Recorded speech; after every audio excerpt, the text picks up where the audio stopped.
Hello mic test. दोस्तों आज की इस वीडियो के अंदर हम बात करने वाले हैं कि आपका एक छोटा सा कमेंट मुझे इस वीडियो के नीचे आता है या फिर व्हाट्सएप पे आता है। तो दोस्तों आप काफ़ी ज़्यादा सिंपल तरीके से पूछते हो कि सर जी हमारी सिंगल फेज मोटर की पानी कम खींच रही है, सर जी हमारी सिंगल फेज की मोटर कभी कभी चालू होती है और कभी कभी नहीं होती है। तो ऐसे में जो है आपके सवाल का जवाब हम दे नहीं पाते हैं, क्योंकि दोस्तों सिंगल फेज मोटर के अंदर बहुत सारे प्रॉब्लम्स होते हैं। लगभग एक मोटर के पीछे 10 कारण हो सकते हैं। वोल्टेज कम आ सकता है, कैपेसिटर खराब हो सकते हैं, आपने दिया हुआ कनेक्शन गलत हो सकता है, मोटर जाम हो सकता है, कुछ भी हो सकता है, बहुत सारे प्रॉब्लम्स हैं। अगर दोस्तों आप जो है सिंगल फेज मोटर चेक करने का अगर डाबरमैन बनना है तो हम ये प्लेलिस्ट बना रहे हैं। इस प्लेलिस्ट का ये है पहला वीडियो, क्योंकि दोस्तों इसके पिछले संडे उसके पिछले संडे हमने एक वीडियो बना दिया था कि अगर आपको सिंगल फेज मोटर के बारे में अगर आप चाहते हो कि हम प्लेलिस्ट बनाएं तो मैंने सिर्फ कहा था कि उसके नीचे 50 कमेंट कर दीजिए, लेकिन आपने इतना भर भर के प्यार दिया कि उसके नीचे लगभग 100-150 कमेंट आ चुके हैं, 150 प्लस कमेंट हो चुके हैं। इसीलिए अभी जो है ये हमने पहला वीडियो बनाया है। इस पहले वीडियो के अंदर हम बात करने वाले हैं कि सिंगल फेज मोटर को डायरेक्ट कैसे घुमाएं। अगर दोस्तों आप डायरेक्ट कैसे आपको घुमाना नहीं आता, यानी कि सिंगल फेज मोटर को आपको डायरेक्ट कैसे घुमाना नहीं आता, तो आप प्रॉब्लम का सॉल्यूशन नहीं निकाल सकते हैं। क्योंकि आपको उन 10 कारणों में से कौन सा सटीक कारण है वो अगर आपको जानना है तो ये वीडियो वेरी इंपॉर्टेंट है। ये वीडियो खत्म होने के बाद फिर हम उसके आगे की बात करेंगे कि एक एक आपका सवाल लेंगे और उसका जो है प्रॉब्लम क्या हुआ होगा, क्या हो सकता है मोटर के अंदर, उसके बारे में बात करेंगे। इसीलिए हमारे दोस्तों इस चैनल को सब्सक्राइब करके रख दीजिएगा, क्योंकि सिंगल फेज मोटर के ऊपर ये जो अभी प्लेलिस्ट बनी है, इस प्लेलिस्ट का ये पहला वीडियो है। अभी बहुत सारे वीडियो आने वाले हैं।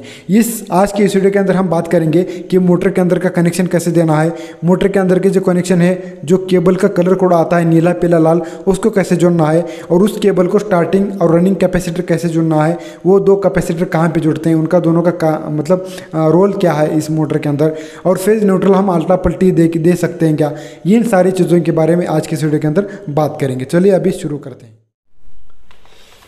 देखिए दोस्तों, इस वीडियो के माध्यम से यानी कि डायग्राम से माध्यम से हम समझने वाले हैं कि सिंगल फेज मोटर को डायरेक्ट कैसे चलाएं। क्योंकि दोस्तों अगर आपको सिंगल फेज मोटर के प्रॉब्लम्स निकालने हैं, देखिए प्रॉब्लम्स तो बहुत सारे हैं। देखिए आपके इतने सारे सवाल हैं, लगभग 25 सवाल हैं, राइट। तो 25 सवाल हैं आप सभी लोगों के। अगर हमें इस 25 सवाल को जो आंसर्स हैं यानी कि जो इसके उत्तर हैं, अगर उसको हमको जानना है तो दोस्तों हमको सबसे पहले सीखना पड़ेगा कि सिंगल फेज मोटर को डायरेक्ट कैसे चलाएं। अगर दोस्तों एक बार आप सिंगल फेज मोटर को यानी कि डायरेक्ट चलाना सीख जाएंगे तो जो है आप इस मोटर का जो है प्रॉब्लम का जो सॉल्यूशन है एकदम फास्ट निकालते हैं। जैसे कि दोस्तों आपको पता है सिंगल फेज मोटर मतलब क्या, कि 1 HP, आधा HP, पौन HP, 2 HP, 2.5 HP, 3 HP, ये जो घरों के अंदर लगने वाली जो मोटर होती है जिसके अंदर कैपेसिटर लगते हैं जो कि फेज न्यूट्रल पे चलती हैं, इन मोटर के अंदर बहुत सारे प्रॉब्लम्स रहते हैं। तो हमें सटीक तरीके से हम कैसे जानेंगे कि मोटर जो है क्या फॉल्ट हो चुका है। मोटर जली हुई हो सकती है, फेज न्यूट्रल ठीक से नहीं आ रहा होता है, कैपेसिटर खराब हो सकते हैं, केबल के अंदर कोई प्रॉब्लम्स हो सकती है, कनेक्शन के अंदर कोई गलती हो सकती है। अगर कनेक्शन हमने गलत दिया तो मोटर उल्टा घूमेगा, उल्टा घूमने की वजह से क्या हो जाएगा, मोटर का पानी कम आएगा। फिर आप अगर ऊपर कितना भी प्रॉब्लम्स का सॉल्यूशन ढूंढेंगे या फिर पंप नया बनेंगे तो आपका जो प्रॉब्लम का सॉल्यूशन नहीं निकलने वाला है। तो क्या वो सटीक तरीका होगा, इस वीडियो के अंदर बहुत सारा नॉलेज मिलने वाला है। क्योंकि दोस्तों हमने वीडियो बना दिया था पिछले बार का, आपके लगभग मैंने सिर्फ आपके 50 कमेंट मांगे थे, लगभग बहुत सारे कमेंट हो गए, लगभग 150 के आसपास कमेंट हो चुके हैं। तो इसी की वजह से अभी जो है ये पार्ट 1 है, ये सिंगल फेज मोटर की प्लेलिस्ट है। बस यही वीडियो के बाद आपको वन बाय वन इन सारे सवालों के जो है आपको उत्तर मिलते चले जाएंगे, यानी कि इसके ऊपर हमारा स्पेशल वीडियो बनेगा। लेकिन आज का मेन टॉपिक यही है कि सिंगल फेज मोटर को डायरेक्ट कैसे चलाएंगे, और इसका कनेक्शन, मोटर का कनेक्शन, केबल का कनेक्शन, कैपेसिटर का कनेक्शन जो कि रनिंग का है, एक स्टार्टिंग का है, और फेज न्यूट्रल का कनेक्शन। तो इन सारे मोटर के साथ इसका कनेक्शन कैसे होगा इसके बारे में बात करेंगे। और ये सवाल पे एक बार आप नजर डालिए कि मोटर का पानी कम दे रही है, मोटर कुछ भी पानी नहीं दे रही है, सिर्फ स्टार्टर ऑन हो रहा है लेकिन पानी नहीं आ रहा है। इसी तरह आपके बहुत सारे सवाल हैं, इसका जो है हम वीडियो बनाएंगे, डायरेक्ट फेस टू फेस बात करेंगे। लेकिन इन सारे सवालों को अगर आपको जानना है या फिर आपको सिंगल फेज मोटर का अगर डाबरमैन होना है तो आपको जानना जरूरी है कि मोटर को सिंगल फेज डायरेक्ट कैसे घुमाया जाता है। क्योंकि अगर आप सिंगल फेज मोटर को डायरेक्ट घुमाना जानते हो तो आप जो है सभी मोटर का, यानी कि सबसे मेन बात तो यही है कि मोटर को डायरेक्ट कैसे चलाएं। अगर आप एक बार डायरेक्ट कैसे चलाना मतलब मोटर को चलाना सीख जाएं तो आपको कोई भी प्रॉब्लम्स नहीं आने वाली है। तो चलिए ये फर्स्ट पार्ट है, इस फर्स्ट पार्ट के बारे में हम यही बात करेंगे, ऑल कनेक्शन, जो कि सिंगल फेज मोटर को डायरेक्ट कैसे चलाएं। दोस्तों इस मोटर का मान लीजिए 10-12 पिच है, इसके अंदर बहुत सारे पिच आते हैं, लगभग मेरे पास जो है 5-6 नमूने के पिच आते हैं। आप मोटर जो है वो आप सटीक तरीके से रिवाइंड करें, इनर आउटर जो कि इनर जो राइट हैंड तरफ होना चाहिए, आउटर लेफ्ट हैंड तरफ होना चाहिए, ये सारी चीजें आप सटीक तरीके से मोटर को के अंदर रिवाइंड कर देंगे। अगर आप मोटर कैसे रिवाइंड करने अगर ये सीखना है तो मेरे बहुत सारे वीडियो है सिंगल फेज मोटर के, एक बार वहां पर जाइए, एक बार आप वो देखिए फिर इस वीडियो को देखिए। आज की इस मोटर के बारे में हम बस यही बात करेंगे कि आपके पास मोटर जब रिवाइंड करते हैं तो आपको यहाँ पे 4 तार इनर और 4 तार आउटर मिल जाते हैं। ये रनिंग के आमने सामने 2 तार मिलते हैं और स्टार्टिंग के 2 आमने सामने मिलते हैं। ये इनर है, ये छोटा वाला आउटर है, यानी कि इनर आउटर है, ये इनर ये आउटर, ये इनर ये आउटर, ये इनर ये आउटर, ये इनर ये आउटर। आपको मतलब समझ में नहीं आ रहा तो मैं लिख देता हूं, ये इनर ये आउटर, ये इनर ये आउटर, ये इनर ये आउटर, ये इनर और ये आउटर। इनर जो तार होता है, इनर तार वो छोटे कॉइल को जुड़ा होता है और आउटर जो होता है वो बड़े कॉइल को जुड़ा होता है। अभी 8, 10, 12 पिच है तो 8 के कॉइल को इनर जुड़ा होगा और 12 के कॉइल को आउटर जुड़ा होगा, राइट। तो सबसे पहले जो काम है आपको गलती नहीं करना है यहाँ पर कि इनर, सबसे पहले आपको क्या करना है, देखिए यहाँ पर आपके पास 8 तार है, यानी कि 4 इनर और 4 आउटर। सबसे पहले आपको जितने भी आउटर हैं उनको खत्म कर देना है। वो कैसे कर देना है, देखिए ये 2 रनिंग की तार हैं, ये 2 स्टार्टिंग की तार हैं। हम कैसे पहचानेंगे, जो आमने सामने बड़े बड़े कॉइल जो है यानी कि बड़ा बड़ा गेज है वो रनिंग का होगा और जो छोटे छोटे गेज होंगे वो स्टार्टिंग के होंगे। ज्यादातर केसेस में बड़ा जो गेज होता है वो रनिंग का होता है और छोटा गेज स्टार्टिंग का होता है, राइट। और कभी कभी ऐसा भी होता है कि दोनों के भी गेज सेम हो सकते हैं। एग्जाम्पल के लिए मैं आपको बताता हूँ, तो समझ लीजिए मोटर के अंदर 2 गेज निकले, एक 09 का निकला और एक 08 का निकलेगा, ठीक है। तो जो छोटा गेज है 08 का वो स्टार्टिंग का है और जो बड़ा गेज निकला 09 का वो रनिंग का है।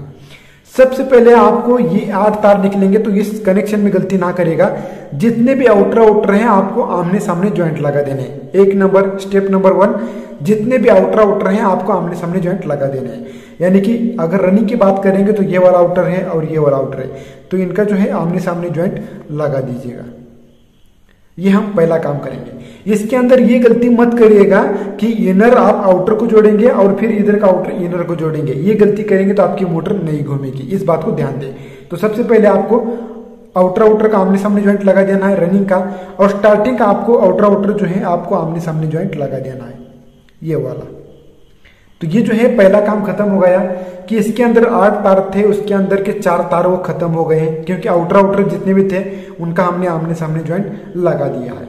अभी आपके पास बच जाते हैं 4 तार, ये वाला, ये वाला, ये वाला और ये वाला, जो कि सभी इनर है। ये सभी इनर है, देखिए ये इनर है, ये इनर है, ये इनर है और ये इनर है। ये सभी जो तार हैं वो छोटे कॉइल को जुड़े हैं। अगर आपके रनिंग का कॉइल होगा, कॉइल का पिच होगा 6, 8, 10, 12, तो ये सभी ये 6 कॉइल का है, और इसका पिच आएगा 10, 12, तो ये 10 और 10 कॉइल का है, ठीक है। तो अभी आपके पास 4 तार निकल आए। सभी जो लोग हैं ज्यादातर यही पर गलती करते हैं, मैं आपको बताता हूं। मोटर को जो है आपके पास वेपर मोटर आती है और एक पानडुब्बी मोटर आती है। आपके पास 2 सिंगल फेज की मोटर आती हैं, एक आती है वेपर और एक आती है पानडुब्बी। तो दोस्तों दोनों का कनेक्शन अलग अलग है।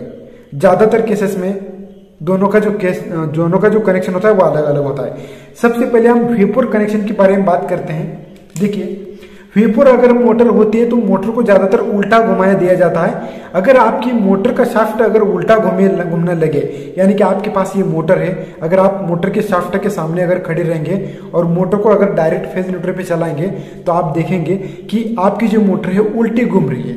अगर आपकी मोटर, V4 मोटर के बारे में बात करें हम, जो कि बोरवेल के अंदर डलती है, अगर आपकी मोटर उल्टा घूमेगा, यानी कि ये जो मोटर का आपका यहाँ पर शाफ्ट है राइट, अगर ये आपका शाफ्ट अगर उल्टा घूमेगा तभी तो आपका पंप जो है वो सीधा घूमेगा। तो आपको कनेक्शन कैसे करना पड़ेगा V4 मोटर का? देखिए, सबसे पहली बात आपको क्या करना है, सबसे पहले स्टार्टिंग तार को उठा लेना है। ये वाला जो है स्टार्टिंग तार है, सबसे पहले आपको इस तार को उठा लेना है। अभी आपके पास दो ऑप्शन है, आपको मोटर को घुमाना किधर है। अगर आपको मोटर को उल्टा घुमाना है, एंटी क्लॉकवाइज, क्लॉकवाइज और एंटी क्लॉकवाइज, दो दिशा है यहाँ पर। अगर आपकी V4 मोटर है तो अगर आपको उल्टा घुमाना है इस तरह एंटी क्लॉकवाइज, तो उसी डायरेक्शन में आपको रनिंग का तार लेना है।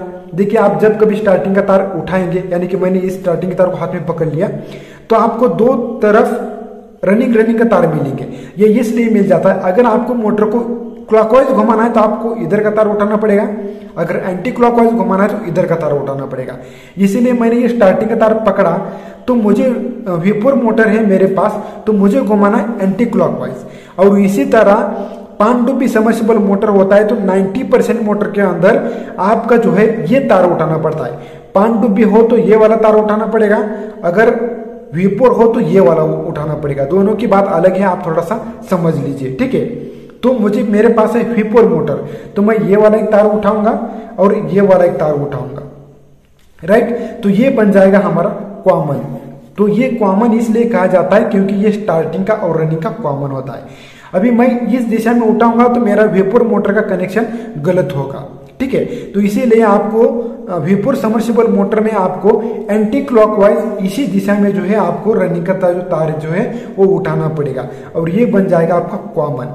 ये जो कॉमन तार है आपको जोड़ देना है आपको केबल के नीले तार को यहाँ पर, राइट। ये कॉमन बन जाएगा। ये नीला तार हमेशा कॉमन होता है। ये जो नीला तार होता है वो हमेशा मोटर के स्टार्टिंग के और रनिंग को तार को जोड़ा होता है। बहुत सारे लोग यही गलती करते हैं। आप गलती से अगर मान लीजिए आपका घड़ी कुछ इस तरह होता है, यहाँ पर 9 होता है, यहाँ पर 3 होता है 3, और यहाँ पर 12 होता है 12, और यहाँ पर 6 होता है। 9 और 6 को मिलाते हैं तो ये V4 मोटर के अंदर मोटर एंटी क्लॉकवाइज घूमती है। तो V4 मोटर के अंदर ज्यादातर 99% 9 और 6 को मिलाया जाता है, और पानडुब्बी की मोटर के अंदर 90% 9 और 12 को मिला जाता है और इसको कॉमन बना दिया जाता है, राइट। तो उसके बारे में बात नहीं करेंगे पानडुब्बी के बारे में, सिर्फ हम बात करें V4 मोटर के बारे में। तो आपको ये वाला और ये वाला तार मिलाना है। इसका प्रैक्टिकल वीडियो आपको इस वीडियो के एंड में मिल जाएगा, वहीं पर देख लो। दूसरी बात, अभी आपके पास बच जाता है एक स्टार्टिंग का तार जो कि छोटा है और एक रनिंग का तार जो कि बड़ा है। तो स्टार्टिंग का जो तार होता है वो हमेशा पीले तार को जोड़ा जाता है, केबल के पीले तार को जोड़ा जाता है, राइट। तो स्टार्टिंग का तार ये याद रखिए पीले तार को जोड़ा जाता है, और ये आपके पास बच जाता है रनिंग का तार। तो रनिंग का तार हमेशा ये लाल तार को जोड़ा जाता है, केबल के लाल तार को जोड़ा जाता है। तो इसके अंदर कोई गलती मत कीजिएगा।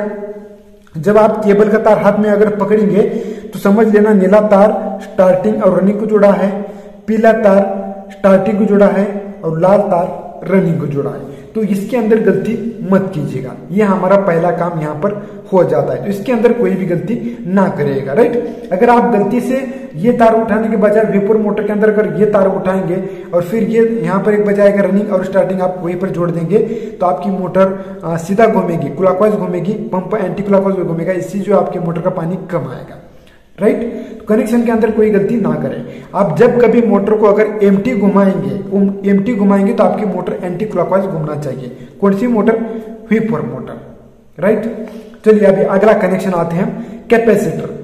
आपके पास दो प्रकार के कैपेसिटर हैं। एक है रनिंग कैपेसिटर जो आते हैं 25 में आता है, 36 में आता है, 50 में आता है, 75 में आता है, 108 में आता है, 144 में आता है। अगर इस तरह अगर मोटर पे यानी कि कैपेसिटर पे अगर लिखा होता है तो वो होते हैं रनिंग कैपेसिटर। और दूसरा आता है स्टार्टिंग कैपेसिटर। ये दो प्रकार के होते हैं, लगभग 150 से लेके 120 से लेके 150 लिखा रहता है उसके ऊपर, या फिर लिखा रहता है 200 से लेके 250। तो ये होता है स्टार्टिंग कैपेसिटर। और स्टार्टिंग कैपेसिटर जो है उसके ऊपर लिखा रहता है कि स्टार्टिंग कैपेसिटर है, या फिर एल्यूमिनियम का बॉडी का वगैरह आता है, तो आप बहुत ही आसान से पहचान सकते हैं, राइट। तो आपके पास है स्टार्टिंग कैपेसिटर और एक रनिंग कैपेसिटर। तो ये रनिंग और स्टार्टिंग कैपेसिटर का इस केबल के साथ और फेज न्यूट्रल के साथ कैसे कनेक्शन होगा। सबसे पहले आपको क्या करना है, रनिंग जो कैपेसिटर होते हैं उसका दो तार होते हैं। ये जो दो तार होते हैं, एक तार जाता है लाल तार में और दूसरा तार जाता है पीले तार में। ये फिक्स है, इसके अंदर कोई चेंज नहीं है। ये पहला काम, राइट। और आपको सबसे पहले अब एक काम कर देना है, ये जो तार होता है, ठीक है, ये जो तार होता है नीला वाला, ये डायरेक्ट आप न्यूट्रल को दे दो, इसको कोई कैपेसिटर नहीं जोड़ना है, ये डायरेक्ट जाएगा न्यूट्रल में। न्यूट्रल में जोड़ सकते हो या फिर फेज में जोड़ सकते हो। अभी मैंने आपको क्या बताया, ये तो कनेक्शन आपको याद हो गया कि आपका जो रनिंग कैपेसिटर है उसका एक जो तार जाएगा केबल के लाल तार को, दूसरा जाएगा पीले तार को, और इसी के अंदर ये जो है लाल तार ये डायरेक्ट जाएगा फेज को। अभी देखिए यहां पर आपकी मोटर डायरेक्ट घूमना स्टार्ट हो जाएगी। ये इसका मेन पार्ट है। आपकी आधा एचपी की मोटर हो या फिर 1 एचपी की मोटर हो, ये अगर आप इस तरह कनेक्शन करते हैं, अगर आप ऐसा कनेक्शन करके अगर आपकी मोटर का पानी निकलता है तो स्टार्टिंग कैपेसिटर की कोई जरूरत नहीं है। ज्यादातर आधे एचपी में या फिर 1 एचपी में स्टार्टिंग कैपेसिटर की ज्यादा जरूरत नहीं होती है। ये जो कैपेसिटर की जरूरत होती है लगभग 1.5 एचपी 2 एचपी 1.5 एचपी के आगे, यानी कि 1 एचपी की मोटर जितना आगे की मोटर है तो उसको जो स्टार्टिंग कैपेसिटर लगाना पड़ता है, उसका भी कनेक्शन हम बता देंगे। आप अगर इतना करेंगे तो आपकी मोटर डायरेक्ट घूमना स्टार्ट हो जाएगी। कैसे कैसे, सबसे पहले आपको रनिंग कैपेसिटर लेना है। रनिंग कैपेसिटर का एक तार लाल को एक तार पीले को जोड़ देना है। इतना करने के बाद फिर आपको नीला जो तार है वो डायरेक्ट न्यूट्रल और लाल जो तार है वो डायरेक्ट फेज के अंदर जोड़ देना है। यहाँ पर कोई कंडीशन नहीं है कि आप लाल तार न्यूट्रल के अंदर और नीला तार फेज के अंदर जोड़ सकते हो, यानी कि इन दोनों तार की अदला बदली कर सकते हो, इसके अंदर कोई प्रॉब्लम नहीं है। बहुत सारे लोगों का ये मिथ है कि नहीं ये तार यहीं पर जोड़ना पड़ेगा, ये तार यहीं पर जोड़ना पड़ेगा। कोई प्रॉब्लम नहीं है। अगर सिंगल फेज की मोटर है तो आप इन दोनों तारों को चेंज कर सकते हो, न्यूट्रल में जोड़े या फिर फेज में जोड़े, कोई प्रॉब्लम नहीं। ये तारों का आप आपस में इंटरचेंज कर सकते हो। अभी अगला जो कनेक्शन आता है वो आता है स्टार्टिंग कैपेसिटर। देखिए स्टार्टिंग कैपेसिटर को बहुत सारे लोग भूल जाते हैं, यानी कि बहुत सारे लोगों को मालूम नहीं है। स्टार्टिंग कैपेसिटर भी वही जुड़ जाता है जहां पे रनिंग कैपेसिटर जुड़ता है, लेकिन इसके अंदर एक चेंज है। ये सिर्फ 3 सेकंड के लिए जुड़ जाता है, सिर्फ 3 सेकंड के लिए, लेकिन जुड़ता वही है जहां पे रनिंग कैपेसिटर जुड़ा है। जैसे कि इसका जो एक जो तार है मैं वहीं पर जोड़ दूंगा जहां पे लाल तार है, और दूसरा भी तार मैं वहीं पर जोड़ दूंगा। यहाँ पर एक मैं स्विच लगा दूंगा। ये स्विच किस लिए लगा था मैं आपको बाद में बात करूंगा, राइट। यहाँ पर एक स्विच लगाना होता है और ये भी तार वहीं पर जुड़ेगा जहां पर पीला तार, जहां पे रनिंग कैपेसिटर जुड़ा है। आप अगर ध्यान से देखेंगे तो ये भी तार दोनों का भी, यानी कि इसका भी जो तार है वो लाल को जुड़ा है, और इसका भी और इसका भी तार पीले को जोड़ा है। बस फर्क ये है कि यहाँ पर जो है रनिंग कैपेसिटर के बीच में एक स्विच आता है। आप कुछ इस प्रकार भी जोड़ सकते हैं, इन दोनों तार का जो है कनेक्शन एक कर सकते हैं कुछ इस प्रकार, और इन दोनों का जो कनेक्शन है आप कुछ एक कर सकते हैं कुछ इस प्रकार। तो इस प्रकार भी जोड़ सकते हैं। बस रनिंग और स्टार्टिंग कैपेसिटर के दोनों तार यहीं पर जुड़ेंगे। बस फर्क इस बात का है कि यहाँ पर एक स्विच आएगा स्टार्टिंग कैपेसिटर को जो कि सिर्फ झटका देगा, राइट। तो आपको सिर्फ 3 सेकंड के लिए आपको डायरेक्ट फेज न्यूट्रल जोड़ देना है, और बस आपको इसको 3 सेकंड के लिए 2 तार जोड़ देना है, और बाद में मोटर घूमने के बाद निकाल देना है। तो इस तरह जो है आप मोटर को डायरेक्ट घुमा सकते हैं। ये दोस्तों इसलिए काम आता है क्योंकि दोस्तों अगर स्टार्टर के अंदर कोई प्रॉब्लम हो तो हम उसको निकाल नहीं सकते। इसीलिए आप जब कभी मोटर चेक करने के लिए जाएं तो सबसे पहले आप मोटर का शॉर्ट चेक कर लें, कंटिन्यूटी चेक कर लें। मोटर शॉर्ट नहीं है और कंटिन्यूटी भी आ रही है तो आपको अगला काम ये करना है कि आपके पास कैपेसिटर होनी चाहिए, हमारे पास होनी चाहिए। उनके जो पैनल बॉक्स में गए, यानी कि किसान भाई के पैनल बॉक्स के अंदर जो भी कैपेसिटर होते हैं वो खराब हुए होते हैं, हो सकता है कि खराब हुए हुए। इसीलिए सबसे पहले हमारे पास जो है एक रनिंग के जो है 50-50 के 2 कैपेसिटर होने चाहिए, और 50 का अब एक हो तब भी बेहतर है, राइट। तो हमारे पास 50-50 के रनिंग कैपेसिटर होने चाहिए, या फिर यूं कहिए कि हमारे पास एक 50 का, एक 36 का, एक 25 का और अब एक 50 का। इस तरह रनिंग कैपेसिटर होनी चाहिए और एक स्टार्टिंग का कैपेसिटर होना चाहिए 200 से 250। तो ये हमारे पास जब भी कभी मोटर चेक करने जाएं तो ये हमारे पास कैपेसिटर होना चाहिए। सबसे पहले आप जब कभी विजिट के लिए जाएं तो आप क्या करें, मोटर का केबल लें, मोटर के केबल को पीले और लाल तार को रनिंग कैपेसिटर जोड़ दें और नीले और लाल तार को फेज और न्यूट्रल दें और ऐसे आप मोटर को डायरेक्ट घुमाएं।